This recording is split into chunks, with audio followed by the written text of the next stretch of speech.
Les pommes AOP du Limousin vous présentent leur premier podcast.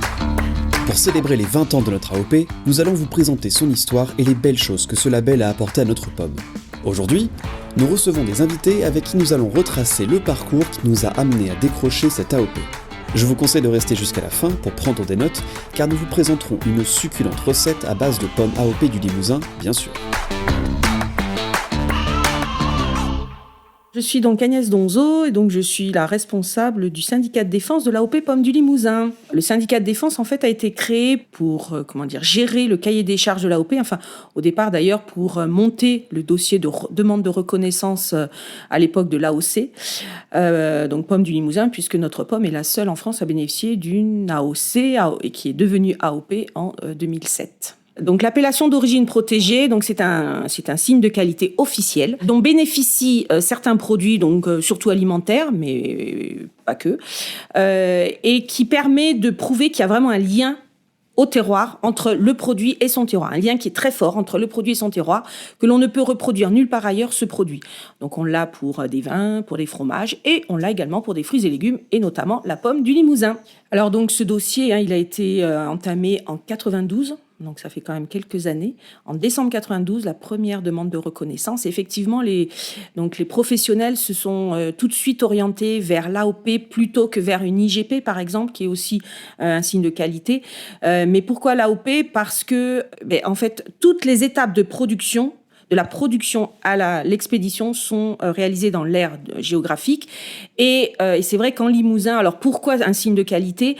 Parce qu'en Limousin, on est une région un petit peu abrupte, un petit peu rude, et on ne peut pas obtenir des rendements, donc on a une rentabilité, une productivité, qui n'est pas à la hauteur, qui n'est pas aussi importante que dans certaines autres régions de production. Notamment, on distingue toujours les régions un petit peu d'altitude et les régions de plaine. Et du coup, donc plutôt que la quantité, on s'est orienté vers la qualité. Et donc, on a choisi effectivement de partir vers la qualité et surtout de protéger notre produit avec un signe officiel. En fait, ce qu'il faut dire aussi, c'est que du coup, je l'ai dit, on est la seule pomme en France à bénéficier d'une AOP. Donc, la seule veut dire qu'on était la première. Et on est toujours la première. Et donc, on n'avait aucun produit comparatif, notamment pomme, dans pour rédiger notre cahier des charges. Donc, ça a été un parcours très, très compliqué, vraiment, pour dire on est parti d'un schéma laitier. Donc, il n'a rien à voir quand même avec la pomme. Mais c'était celui qui se rapprochait le plus de ce que l'on voulait donner à notre signe de qualité, à notre AOP. Donc, du coup, ça a été un long parcours. Donc, on a débuté, 1992, première demande de reconnaissance en décembre 92. En 1994, on a créé le syndicat de défense parce qu'à l'époque, le dossier a été porté par une association donc l'association Pommes du Limousin, qui était une association de coopératives, donc les coopératives du Limousin, sauf que l'INAO, donc c'est l'Institut national des appellations d'origine, qui chapeaute tous les signes de qualité, a demandé à ce que le signe de qualité soit porté par des producteurs. Même si les coopératives sont un petit peu, appartiennent à des producteurs. Mais là, il fallait que ce soit vraiment des producteurs qui soient en face de l'INAO. Donc, on a créé le syndicat de défense en décembre 94. Le syndicat de défense de l'AOP Pommes du Limousin. Et à partir de là, c'est le syndicat qui s'est occupé de monter le dossier de reconnaissance. Alors, c'est un cahier des charges qui est quand même, qui est quand même rigoureux, qui peut paraître comme étant rigoureux, et surtout qui est contrôlé par un organisme externe et indépendant. Donc, il y a vraiment, dans notre cas, on a un organisme externe, et au-dessus, on a l'INAO qui vérifie effectivement que tous les contrôles se déroulent en bonne et due forme, je dirais. Et c'est vrai que ça permet de garantir quand même aux consommateurs une qualité régulière et tout au long de l'année, que ce soit au verger, mais également dans les stations de conditionnement et de mise en marché. C'est toujours très difficile de savoir si, après coup, on a eu raison. Je pense qu'on a eu raison. J'en suis même persuadée. On dit toujours... Alors, l'AOP, c'est vrai qu'il y a des contraintes. Quand vous prenez l'avis d'un producteur, il va vous dire « Oh là là, oui, il y a des contraintes ». Au niveau, on l'a dit, c'est quand même un cahier des charges rigoureux, il y a tout un aspect documentaire, de contrôle, etc. Il faut vraiment être rigoureux dans son travail. Mais d'un autre côté, si on n'avait pas eu l'AOP, je pense que on aurait beaucoup moins de vergers dans notre paysage limousin. On aurait perdu beaucoup de surface. Et il faut quand même reconnaître on est d'ailleurs reconnu, que ce soit au niveau des consommateurs, au niveau de nos clients, comme vraiment un terroir de référence pour la Golden. Donc je pense que oui, on a eu raison de partir dans cette voie qui effectivement est un peu ardue, mais qui a permis de préserver cette activité sur notre territoire.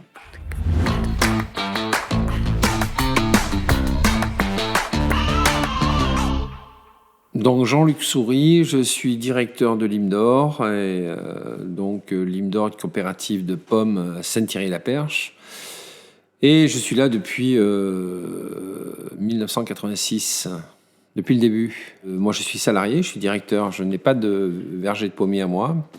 Je dirige, et il y a une quarantaine d'années, une petite dizaine de producteurs ont souhaité mettre en commun les fruits de leur verger, et ont créé Lim'Dor.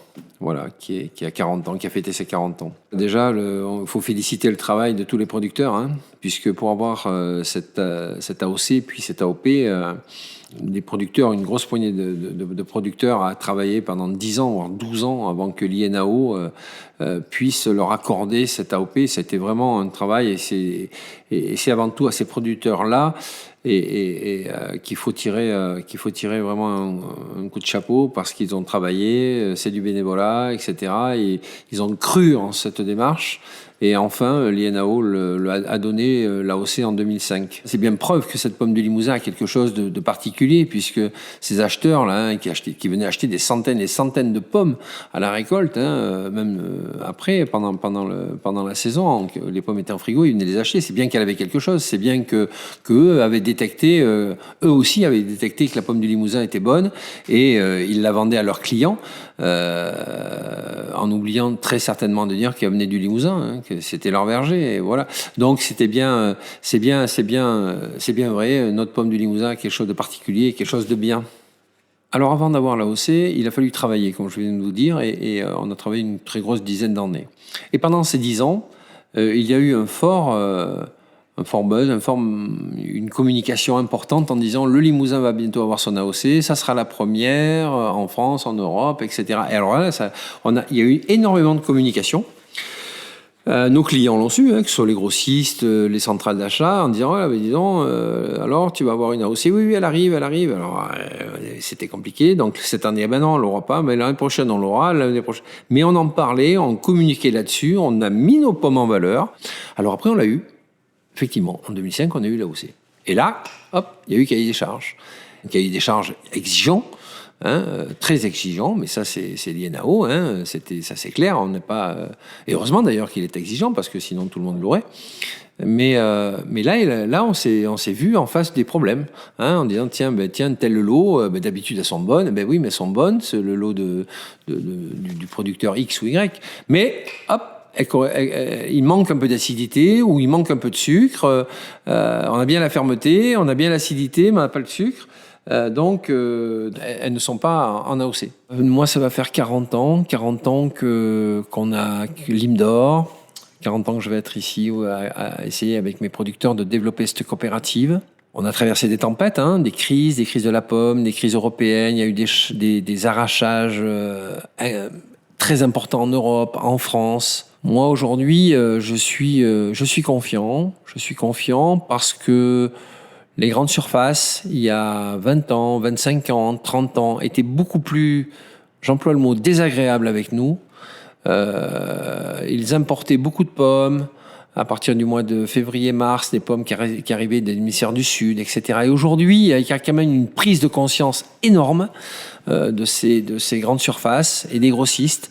Et oui, en très très grande partie, ils jouent le jeu de la pomme française. Donc aujourd'hui, oui, on a des problèmes pour produire nos pommes de façon régulière. Les arboriculteurs, donc les producteurs de pommes, souffrent de ne pas pouvoir produire correctement dans les vergers pour maintes et maintes raisons. Mais moi, je suis confiant. Je dis souvent, j'aurais un fils aujourd'hui qui serait d'âge à planter des pommiers, je l'encouragerais. Je l'encouragerais dans une région comme le Limousin de planter des pommiers.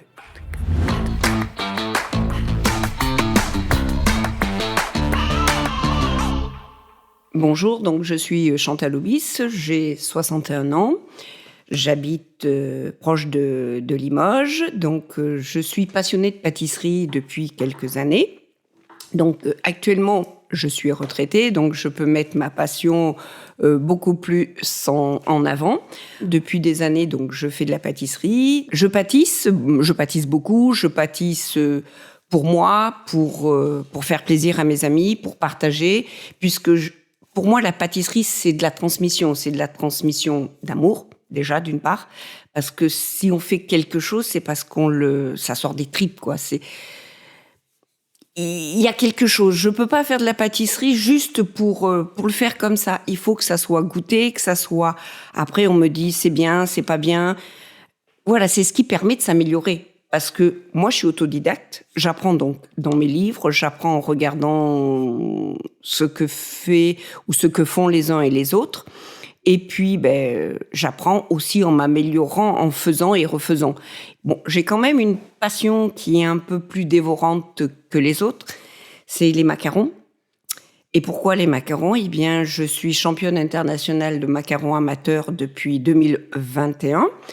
Ce titre, je suis la dernière à l'avoir eu en France, puisque c'était une association de pâtissiers, de copains, de potes qui faisaient ça. Et après le Covid, ça a tout remis en question. Ils n'ont pas refait de concours. Donc, je suis la championne en titre. Alors, en cuisine, cette pomme, elle garde son croquant. On n'a pas besoin de lui redonner beaucoup de sucre pour apporter du goût. Voilà. Moi, je fais très attention à ce que je mets en sucre. Et là, avec la pomme AOP, la golden, pour faire une tarte aux pommes, on va bien sûr mettre un petit peu de sucre sur le dessus pour la caraméliser. Mais c'est pour avoir une belle touche, une belle couleur de la tarte. Mais la pomme, elle suffit à elle-même. Alors cette pomme, moi j'ai constaté que depuis que je l'achète, il y a un suivi, c'est régulier. Si elle n'était pas AOP, je pense qu'il n'y aurait pas suivi. Donc c'est ça qui fait que notre pomme, elle a des qualités, elle a une particularité, c'est cet équilibre qui reste. Que vous l'achetiez dans un supermarché X ou dans un supermarché Y, c'est une pomme qui vient donc de nos hauts plateaux et qui est toujours la même.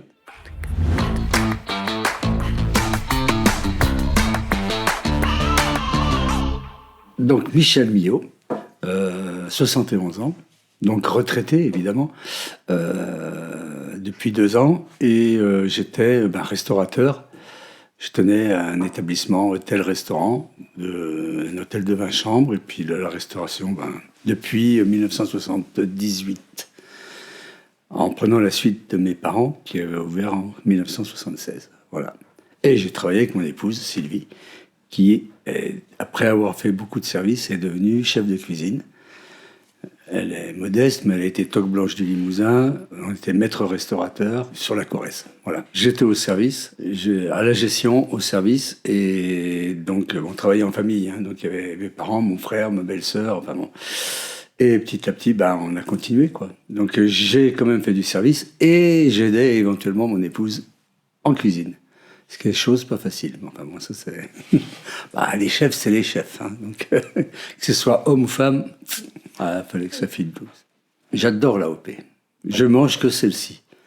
Et ça m'arrive d'en manger des autres, mais je fais tout de suite la comparaison. Non, je mange que ça. J'en goûte d'autres, mais je fais tout de suite la comparaison au niveau goût, au niveau forme. Enfin bon, c'est vrai qu'il y a beaucoup de points de comparaison dans chaque fruit, quoi, dans chaque pomme différente, que ce soit Granny, Canada, Sainte-Germaine et tout ça. Et l'AOP, en plus, j'ai la chance d'avoir été choisi pour faire partie d'un groupe de dégustation. Donc, je fais partie des dégustateurs de pommes AOP pour justement valider la pomme AOP. Il y a un petit peu de formation quand même. Il y a tellement d'éléments qui rentrent en ligne de compte. Donc, puis les termes techniques, parce que on a des questionnaires et on goûte 5 pommes. Il y a des lots, et donc il y a 5 lots. Et on prend 2 pommes à chaque lot et on les goûte. Donc il faut trouver le croquant déjà, la texture, la jutosité, enfin tout, l'acidité, le sucre, l'aspect aussi. Donc voilà, si elle correspond, l'état de la chair, si elle est blanche, voilà. Et on valide pas. Nous ne sommes pas les seuls. Hein. Et donc dans ces humains, il y a les techniciens, il y a les producteurs et les consommateurs.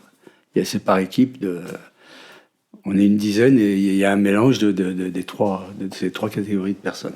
Si elle était refusée en commission de dégustation, tu l'auras pas. Si elle n'est pas bonne, tu l'auras pas. Donc, elle ne peut être que bonne. Voilà.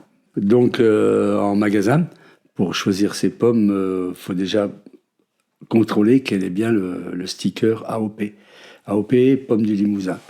C'est un gage de qualité. Donc, il y a le logo de l'Europe aussi avec, donc qui est sur fond jaune et entouré de rouge. Et donc, l'étiquette, le sticker est blanc et l'écriture en noir. Voilà. Et avec ça, vous pouvez pas vous tromper. C'est une AOP, et comme c'est la seule en France, elle vient automatiquement du Limousin. Alors, en tant que consommateur, c'est vrai que la Golden d'origine est jaune, mais celle-ci, l'AOP, il faut la choisir plutôt dans les tons vert clair, jaune, qui tire sur le jaune, parce qu'après, si elle devient trop jaune, elle est trop mûre. Donc si elle est trop mûre, elle aura beaucoup moins de croquants que le précédent. Nous retrouvons maintenant Chantal Obis qui va nous présenter sa recette gourmande à base de pommes AOP du Limousin. Alors aujourd'hui, donc, je vais vous faire une croustade aux pommes AOP du Limousin. Les ingrédients que vous aurez besoin, donc on va prendre 6 belles pommes, de la pâte philo. Je vais prendre à peu près une douzaine de feuilles, ça dépend, je vais juger. À peu près 100 g de beurre, un petit peu de sucre, je vais mettre un petit peu de rhum. Et puis donc une pincée de cannelle ou de sucre vanille, pas de sucre vanille, de la vanille en gousse. Donc on va préparer les pommes. Donc je vais les peler, je vais les passer à la mandoline. Je vais les mettre dans dans mon saladier, donc mes pommes coupées en lamelles, du rhum, de la cannelle. Si on veut mettre quelques raisins secs, on peut, ou des amandes. Et puis je vais préparer ma pâte philo, donc je vais la beurrer au pinceau et mettre un voile de sucre dessus avant de poser les différentes couches de pâte. Je les mettrai dans mon plat. Je vais garnir ma pâte de pommes qui auront macéré avec le rhum, la cannelle, ce que j'aurais mis. Je vais recommencer la même opération pour faire des couches. Je vais la recouvrir. Et puis, bien sûr, toutes ces couches auront été beurrées, sucrées, pour avoir ce côté caramélisé. Et un petit tour au four pendant 35 minutes. Et puis après, ça sera le plaisir de déguster. Merci beaucoup Chantal pour cette recette. On espère qu'elle vous aura donné envie d'essayer chez vous. Et merci à vous d'avoir suivi ce podcast. Vous pouvez nous retrouver sur le site www.pomme-limousin.org et sur les réseaux sociaux. Ce podcast est cofinancé par la région Nouvelle-Aquitaine et l'Union européenne.